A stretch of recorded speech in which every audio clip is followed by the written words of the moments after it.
ചെപ്പുകളെ ഓമനക്കുരുന്നുകളെ ഓടി ഓടി വന്നാട്ടെ. സമ്മാനം വേണ്ടേ പൊന്നുമ്മ വേണ്ടേ ഓടി ഓടി വന്നാട്ടെ. കിലുകിലുക്കാൻ ചെപ്പുകളെ ഓമനക്കുരുന്നുകളെ ഓടി ഓടി വന്നാട്ടെ.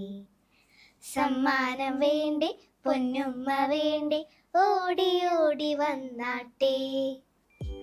യേശുവിൽ സ്നേഹം നിറഞ്ഞ പ്രിയ കൂട്ടുകാരി, ലോകമെമ്പാടും ക്രിസ്മസ് ആഘോഷിക്കാൻ ഒരുങ്ങുകയാണ്.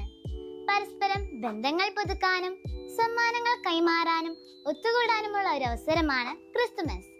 പുൽക്കൂടും ക്രിസ്മസ് ട്രീയും നക്ഷത്രങ്ങളും ഒരുക്കി നാം ക്രിസ്മസ് ആഘോഷിക്കുമ്പോൾ നമ്മൾ നമ്മുടെ പ്രിയപ്പെട്ടവരുമായി സ്നേഹം പ്രകടമാക്കുന്നതിന് ലളിതമായ സമ്മാനങ്ങൾ നൽകുന്നു. ഈ അവസരത്തിൽ സമ്മാനങ്ങൾ നൽകുന്നതിന്റെ യഥാർത്ഥ അർത്ഥത്തെക്കുറിച്ച് നിങ്ങളോട് പറയാൻ ഞാൻ ആഗ്രഹിക്കുന്നു. നവജാതനായ ശിശുവിന് സ്വർണവും മീറയും കുന്തുരുക്കവും കൊണ്ടുവന്ന 3 ജ്ഞാനികൾ മുതൽ ആരംഭിച്ച പാരമ്പര്യമാണ് സമ്മാനങ്ങൾ നൽകുന്നത്. ക്രിസ്തു ജനിച്ച് നൂറ്റാണ്ടുകൾക്ക് ശേഷം സമ്മാനങ്ങൾ കൈമാറുന്ന പാരമ്പര്യവുമായി ക്രിസ്തുമസ് ബന്ധപ്പെട്ടിരിക്കുന്നു. ക്രിസ്തുമസ് സമ്മാനങ്ങളുടെ പാരമ്പര്യം പ്രധാനമായും പ്രചാരം നേടിയത് ആദ്യകാല കത്തോലിക്കാ സഭയിലാണ്.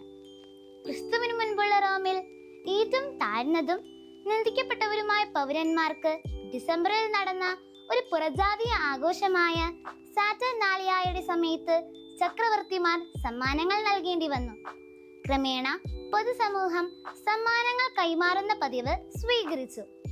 ഇത് കത്തോലിക്കാ സഭ ക്രിസ്തുമസ് ആഘോഷങ്ങളിൽ സമന്വയിപ്പിച്ചു. ഈ സമന്വയത്തിന് സംഭാവന നൽകിയ മറ്റൊരു ഘടകം ഐതിഹാസികമായ സമ്മാനങ്ങൾ നൽകിക്കൊണ്ട് ജനങ്ങളുടെ ഇടയിൽ പ്രശസ്തനായ ഒരു വിശുദ്ധനായ മയറായിലെ 4-ാം നൂറ്റാണ്ടിലെ ഒരു ബിഷപ്പ് ആയ സെയിന്റ് നിക്കോളാസിന്റെ സഭ വർദ്ധിച്ചു വരുന്ന അംഗീകാരമായിരുന്നു. നിക്കോളാസിന്റെ ഈവ് ആഘോഷിക്കാൻ പാവപ്പെട്ട ആളുകൾക്ക് സമ്മാനങ്ങൾ നൽകി. കൂടാതെ ഫ്യൂഡൽ പ്രഭുക്കന്മാർ ക്രിസ്തുമസിന്റെ 12 ദിവസങ്ങളിൽ, അതായത് ഡിസംബർ 24 മുതൽ ജനുവരി 6 വരെയുള്ള ദിവസങ്ങളിൽ വിറക്, വസ്ത്രങ്ങൾ, ഉപയോഗപ്രദമായ വസ്തുക്കൾ അവരുടെ അടിമകൾക്ക് വിതരണം ചെയ്തു. ആയതിനാൽ നാം നമ്മുടെ ക്രിസ്മസ് ഫ്രണ്ടിന് സമ്മാനങ്ങൾ നൽകുന്നതിന്റെ യഥാർത്ഥ മനോഭാവം നമുക്ക് ഓർക്കാം. നാം സമ്മാനങ്ങൾ നൽകുമ്പോൾ നാം നൽകേണ്ടത് ഭൗതിക വസ്തുക്കൾ മാത്രമല്ല, മറിച്ച് നമ്മുടെ സമയവും സന്തോഷവും സ്നേഹവും നൽകുന്നു.